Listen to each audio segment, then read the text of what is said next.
পুনৰবাৰ সকলোকে মোৰ ইউটিউব চেনেললৈ স্বাগতম জনালোঁ। আশা কৰোঁ আপোনালোক সকলো ভালে আছে।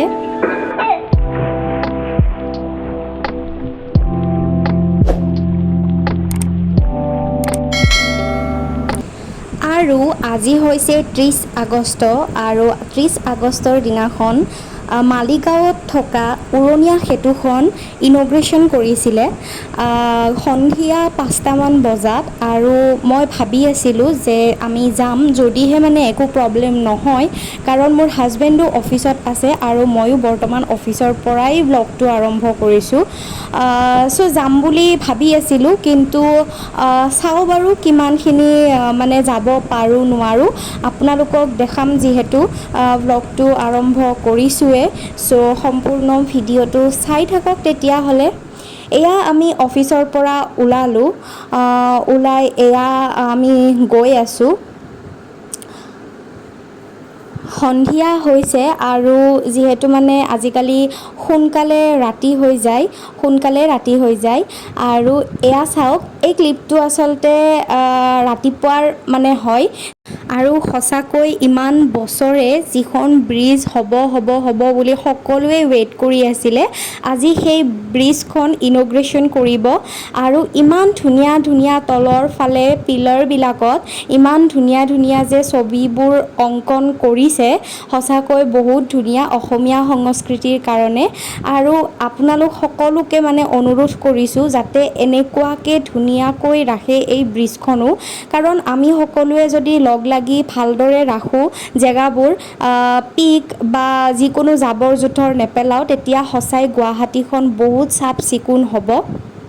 চ' সকলোৱে যাতে মিলা প্ৰীতিৰে ভালদৰে ধুনীয়াকৈ এনেকৈ সৌন্দৰ্যতা বজাই ৰাখে গুৱাহাটীখনৰ, কাৰণ যিহেতু আমি মানুহখিনি আছোঁ, চ' নিজৰে হয়, চ' নিজৰ ঘৰৰ নিচিনাকৈ এনেকৈ ৰাখে ধুনীয়াকৈ, তাৰে কামনা। আৰু এতিয়া আহিলোঁ ঘৰ আহি যিহেতু ৰাতি হ'ল আৰু এয়া বনাবলৈ লৈছোঁ ভাত, প্ৰিপাৰেশ্যন কৰিছোঁ।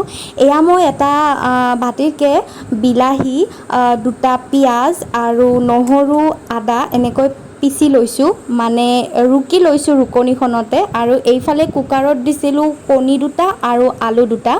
আজি কণী আলুৰে এখন দমৰ নিচিনা বনাম, মছলা গ্ৰেভি দম তেনেকুৱা। চ' আপোনালোকক দেখাই যাম। কণীখিনি আৰু আলুখিনি যিহেতু বইল কৰিবলৈ দিছিলোঁ, এতিয়া আলুখিনি সৰুকৈ অলপ কাটি লৈছোঁ একে চাইজতে। কেৰাহীত তেল দি পেলাই তেলতে মই লং 2টা আৰু তেজপাত 2 খিলা দি দিছিলোঁ। আৰু এতিয়া আলুখিনি ভাজি আছোঁ অকণমান। চ' আলুখিনি অকণমান নামমাত্ৰ ভাজিম, মানে জাষ্ট চেল' ফ্ৰাই কৰিম। আৰু ইয়াতে মই নিমখ দি দিছোঁ আলুখিনিত আৰু হালধি মই দি দিম। চ' আলুখিনি আগতে ভাজি লৈ তাৰপিছত মই কণীকেইটা ভাজিম। চ' আজি বৰ বেছি বিশেষ বনাবলৈ মন নাছিলে মোৰ, সেইকাৰণে কণী আৰু আলুৰ দম এখনকে বনাই থৈ দিম। চ' ভাবিলোঁ ৰেচিপিটো আপোনালোকৰ লগতো শ্বেয়াৰ কৰোঁ এনেকৈ। কেতিয়াবা মন নগ'লে আপোনালোকে এনেকুৱাকৈ বনাই খাই চাব পাৰে। এনেকৈ বনাই খাই চালে ভাল লাগে। মই ভাবি আছিলোঁ যে ৰুটিকে বনাম কিন্তু আটা মাৰি থাকিবলৈ মোৰ মানে ধৈৰ্য নাই, সেইকাৰণে ভাতকে বনাই দিলোঁ। এতিয়া কণীখিনি অকণমান ফ্ৰাই কৰিছোঁ। আমাৰ আকৌ আঞ্জাৰ কণী নাখায়, সেইকাৰণে দিগদাৰ বহুত। আৰু এয়া মই আলুখিনিতো ভাজিলোৱে, এতিয়া কণীখিনিও ভাজি হৈ গ'ল, নমাই থৈ দিলোঁ। সেই একেটা কেৰাহীতে মই তেলখিনি আছিলে, তাতে যিখিনি মই পেষ্ট বনাই থৈছিলোঁ, মানে ৰুকি থৈ দিছিলোঁ, বিলাহী, পিঁয়াজ, নহৰু, আদা, এইখিনি মই দি দিলোঁ তেলত। এইখিনি এতিয়া অকণমান ভালদৰে ভাজ খাবলৈ দিম, কেঁচা গোন্ধটো নোযোৱালৈকে। আচলতে মিক্সি গ্ৰাইণ্ডাৰতো আপোনালোকে দিব পাৰে, কিন্তু মই যিহেতু 2টা মানুহৰ কাৰণে বনাই আছোঁ, বৰ বেছি আৰু ভেজাল কৰি নাথাকিলোঁ। মানে ৰুকনিখন আছিলে, যিহেতু সৰু ৰুকনি পটককৈ হৈ যায় ৰুকি দিলে, আৰু বিলাহী আৰু পিঁয়াজ ৰুকিবলৈনো কিমাননো টাইম লাগে।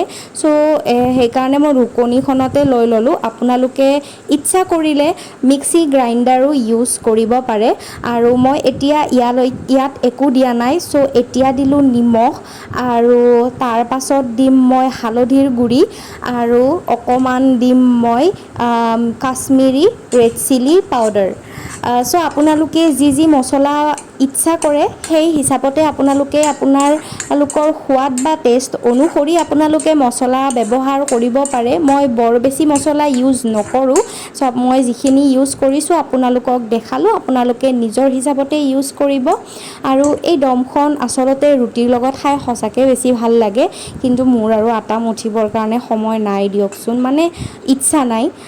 দিনটো অফিচত কাম কৰি আহি আকৌ ঘৰত সেই ৰাতিপুৱাৰে কামভাগ ৰিপিট কৰিবলৈ মন নাযায়। চ' সেইটো কাৰণে এতিয়া মছলাখিনি যিহেতু গোটেইখিনি মছলা মই দি দিলোঁ, অকণমান মছলাখিনি আৰু পেষ্টখিনি ভাজ খাবলৈ দিয়াৰ ঢাকন লগাই দি ঢাকনখন 5 মিনিটমান পিছত আঁতৰাই দিছোঁ। আঁতৰাই দি এয়া চাওকচোন, যিখিনি পেষ্ট আছিলে সেইখিনি একদম মানে ধুনীয়াকৈ মিলি গৈছে আৰু সিজি গৈছে। আচলতে মই অকণমান পানী দিছিলোঁ মছলাখিনিত, জাষ্ট বাতিটো আওখালি পেলাই সেই পানীখিনি দি পেলাই অকণমান ভাজ খাবলৈ দিছোঁ। আৰু এতিয়া ইয়াৰ পৰা তেল বিৰিঙিছে, যিখিনি মছলা মানে ৰেডি হৈছে আমাৰ ভাজ খাই পেলাই সেইখিনিৰ পৰা তেল বিৰিঙিবলৈ ধৰিছে।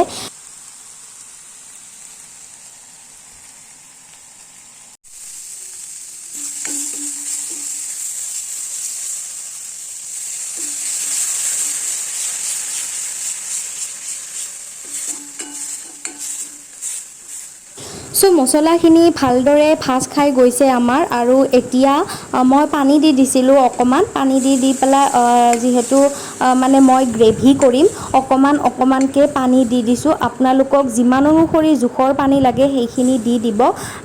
মই অকণমান পানী দিম বাৰু, যিখিনি মোক গ্ৰেভি লাগে আৰু ঠিক গ্ৰেভি লাগে। আপোনালোকক যদি সেনেকৈ ভাল লাগে আপোনালোকে সেনেকৈ দিব পাৰে। আৰু মই মোৰ জোখ অনুসৰি মই পানীখিনি ইউজ কৰিছোঁ। আৰু এতিয়া মই ইয়াতে যিখিনি আলু আৰু কণী ভাজি থৈ দিছিলোঁ সেইখিনি দি দিম।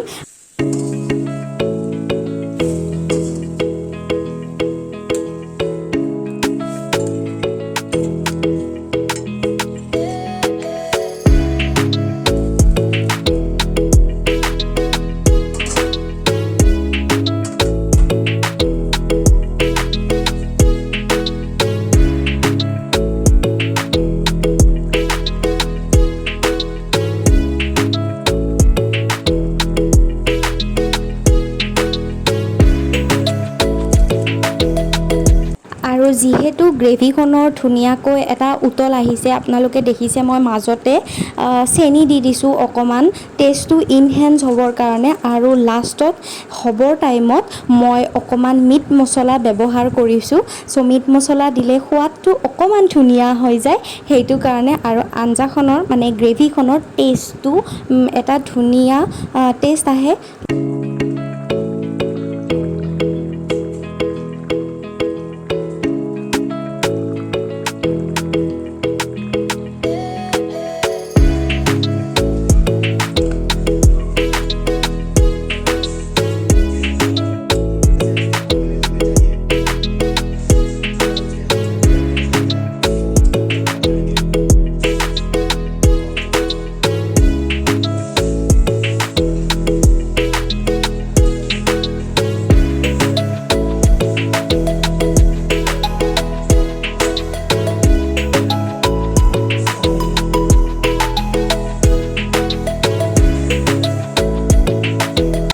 এয়া আমাৰ ৰাতিৰ থালিখন ৰেডি। কণী আৰু আলুৰ গ্ৰেভি বা দম বুলিও ক'ব পাৰে, দম নহয় আচলতে গ্ৰেভি। চ' আপোনালোকৰ আজিৰ ভিডিঅ'টো চাই কেনেকুৱা লাগিলে জনাব। যদি ভাল লাগিলে লাইক কমেণ্ট শ্বেয়াৰ আৰু ছাবস্ক্ৰাইব কৰি দিব। আকৌ লগ পাম অন্য এটি নতুন ভিডিঅ'ৰ সৈতে। আজিলৈ আহিছোঁ, বাই বাই।